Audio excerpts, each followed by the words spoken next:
ஜெய் ஸ்ரீ மகாக்கா. ஓம் நமோ நாராயண். ஜெய் மா காளி. இந்த பதிவு எதுக்குன்னா, இப்போ என்னை பற்றி நான் அறிமுகப்படுத்திக்கிறேன். என்னுடைய பேர் கங்கா மாதாஜி. நான் மகா மண்டலீஸ்வரர் நந்தகிரி பரம்பரை. வடநாட்டில் நான் 16-18 வருஷத்துக்கு முன்னே நான் தீட்சை வாங்கி பத்ரிநாத் சுவாமியிடம் என்னுடைய குருஜியிடம் தீட்சை வாங்கி நான் சன்னியாசம் வாங்கி நான் வேலூர் டிஸ்ட்ரிக்டில் இருக்கிறேன். 40 ஆண்டு காலமாக என்னுடைய ஸ்ரீ கோட்டை காளிகம்பாள் தசமகா பீடத்தில் நான் பூஜை புனஸ்காரங்களை செய்து அன்னதான கூடங்களை கட்டி இது போல் பல முக்கியமான வேலைகளெல்லாம் செய்து மக்களுக்கு சேர வேண்டிய பூஜை புனஸ்காரங்களும் மக்களுக்கு நன்மையை தர வேண்டிய பூஜைகளையும் நாட்டுக்கு நன்மையை சேர வேண்டிய பூஜைகளையும் ஒவ்வொன்றுத்துக்கும் ஒன்றும் நாங்கள் பார்த்து இந்த ஆன்மீக பயணத்தில் செய்து வரோம். இப்போ நான் வேலூர் மாவட்டம் சங்காநாத்தம் ரோட்டில் ஸ்ரீ கோட்டை காளிகம்பாள் தசமகா பீடம் என்ற பெயரில் நான் ஆன்மீகத்தை வழி நடத்தின்னு வரேன். இந்த பதிவு எதனால் இப்போ நாங்கள் போடுறோன்னா, என்னுடைய ஆசான குரு, என்னுடைய மானசீகமான குரு, என்னுடைய மக்களுக்கும் அன்பை பொழியும் வகையில் அன்பான குரு, தெய்வத்தின் வழிபாட்டில் பயணம் செய்கின்ற குரு, அதே போல் நம்முடைய தர்ம ஆதீனம் அவர்களுக்கு ஒரு பாதம் வணங்கி தர்ம ஆதீனத்தின் பாத நமஸ்காரம் செய்து இந்த ஆடியோவை நான் சொல்ல விரும்புகிறேன்.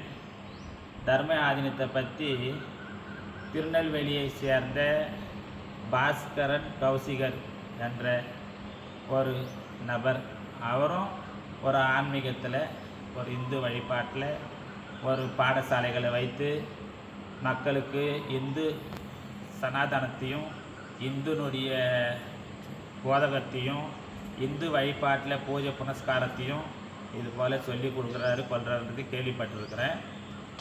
அப்படியாப்பட்ட ஒருத்தர் எங்களுடைய ஆசான குருவாகப்பட்ட நம்ம தர்ம ஆதீனம் 27வது மகா சன்னிதானம் அவரை பற்றி ஒரு 3 வருட காலமாக தப்பாகவும் தவறாகவும் ஒவ்வொன்றும் பேச்சுகளும் இந்த யூடியூப்பு, ஃபேஸ்புக்கு, இன்ஸ்டாகிராம் இது போல் பதிவுகள் எல்லாம் அவர் பதிச்சுட்டு வர்றாரு.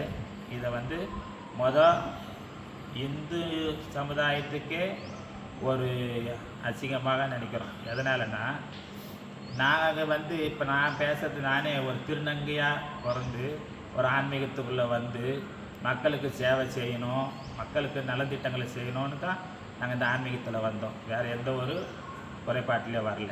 ஆனால் 27வது குரு சன்னிதானம் அவர்கள் இவ்வளோ ஒரு காலமாக அவருக்கு முன்னே இருந்த சன்னிதானங்களும் இப்போ அவர் இருக்கிற அந்த குரு மகாராஜியும் எவ்வளவோ பாடசாலைகள், எவ்வளவோ மருத்துவ ஹாஸ்பிட்டல், எவ்வளவோ மடங்கள், எவ்வளவோ வீடு இல்லாதவங்களுக்கு வீடு வாசல் கட்டி கொடுக்கறதும், இடம் இல்லாதவங்களுக்கு பட்டாங்க கொடுக்கறதும், ஒவ்வொரு மாவட்டத்துங்களையும் அன்னதான கூடங்கள் திறந்து வைக்கிறதையும், பிள்ளைகளுக்கு பாடசாலைகள் திறந்து வைக்கிறதையும், எத்தனையோ கோவில் கும்பாபிஷேகங்களுக்கு குடமுழுக்குங்களுக்கு நன்கொடை செய்கிறதையும், மக்களுக்கு தேவையான இதெல்லாமே ஆன்மீக வழியில் எல்லாமே செய்துன்னு வரேன். ஒரு மனிதனாக பிறந்து ஒரு மனுஷனாக ஒரு குரு சன்னிதானமாக இருந்து இன்றைக்கி 27வது குரு சன்னிதானமாக இருக்கக்கூடிய தர்ம ஆதீனத்தை பற்றி தப்பும் தவறாமல் இந்த பேச்சுங்கோ பேசுகிறதும் வீடியோங்களில் பதிவு போடுறதும் இது ஒரு மகா தப்பு. இதே இதுவே முதலும் கடைசியுமாக பாஸ்கரன் கௌசிகர் அவர்களுக்கு நாங்கள் தெரிவிக்கிறது, இதோட என்னுடைய ஆசான குருவின் பெயர் எடுத்தோ தப்பான பதிவுகளை போடுறதோ நீங்கள் தவிர்த்துருங்க. ஏன்னா நாங்கள் ஒவ்வொரு மாவட்டத்திலையும் 42 டிஸ்ட்ரிக்ட்லையுமே அடுத்து இதே போல் ஒரு பேச்சுகள் வந்தால் இதை பற்றி நாங்கள் எல்லா இடத்துலையும் சட்டப்பூர்வமான நடவடிக்கைக்கு எடுத்து செல்லப்படும். நாங்கள் ஆன்மீக வழியிலே போகிறவங்க ஆன்மீக வழியிலே தான் இருப்போம்.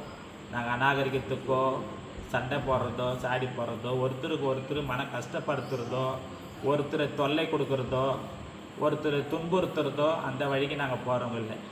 எங்களுடைய குரு தர்மயாஜம் அந்த வழி தான் நன்னடத்தையை தான் சொல்லி கொடுத்துருக்கிறாரு. அந்த நன்னடத்தில் தான் இருக்கிறோம்.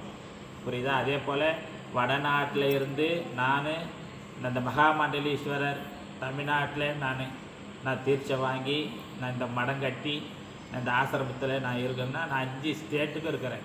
கர்நாடகா, தமிழ்நாடு, ஆந்திரா, பாண்டிச்சேரி, கேரளா. இந்த 5 ஸ்டேட்டுக்குமே நான் மகாமண்டலீஸ்வரராக இருக்கிறேன். அதுவும் இல்லாத பிட்டாதீஸ்வரரும் உக்காந்துரு இந்த இடத்துல அமர்ந்திருக்கிறேன். இப்படியெல்லாம் இருக்கிற நான் உங்களை எடுத்து நான் பேசுகிறேன் கொள்கிறேன் ஆன்றதை உங்களுக்கு விலக்கி சொல்கிறேன். இனி எந்த ஒரு தப்பான செய்திகளும் விளம்பரப்படுத்த வேணாம். இதோட உங்கள் கடிகளை நிறுத்திக்கிங்க. இல்லை நீங்கள் மறுபடியும் இப்போ நாங்கள் பேசின வீடியோவை எடுத்து நீங்கள் போட்டு இதை விமர்சித்தால் அடுத்து என்னுடைய ஆன்மீக பயணம் இந்த இடத்துலையே இருக்கும். அடுத்தது 42 டிஸ்ட்ரிக்ட்லையுமே என்னுடைய சென்னை சேர்ந்த திருநங்கை மக்களாகப்பட்டவங்க எல்லா ஊர்லேயும் ஒரு சட்டத்தின் கீழே போய் நடவடிக்கை எடுப்பாங்கன்றது நான் ரொம்ப கண்டனமாக தெரிவித்து முடித்து கொள்கிறேன் என்னுடைய உரை. ஓம் நமோ நாராயணா, ஜெய் மா காளி.